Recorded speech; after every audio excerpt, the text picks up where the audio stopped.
રાજકોટ જિલ્લાના ધોરાજીના મોટી વાવડીમાંથી મળેલો અનાજનો શંકાસ્પદ જથ્થો ચોરાવો નીકળ્યો છે ને પોલીસ ફરિયાદ નોંધાઈ છે। મોટી વાવડી ગામે 2 દિવસ પૂર્વે એક ઘરમાંથી 484 અનાજની બોરીઓ મળી આવી હતી। 11 લાખની કિંમતનો આ ચણા, રાયડા અને તુવેરનો જથ્થો બારોબાર સંગ્રહ કરી વેચી નાખવામાં આવ્યો હોવાનું જાણવા મળ્યું હતું।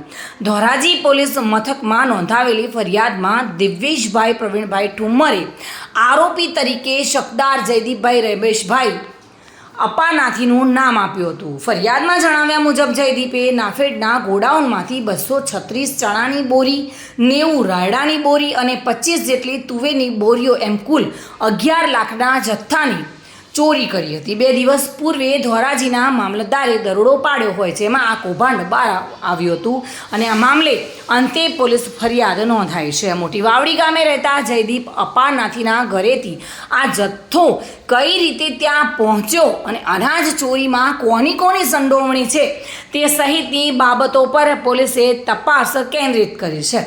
નાફેડના ગોડાઉનમાંથી 11 લાખનું અનાજ કઈ રીતે પગ કરી ગયું અને તે મામલો હાલ ચર્ચાનો વિષય બન્યો છે।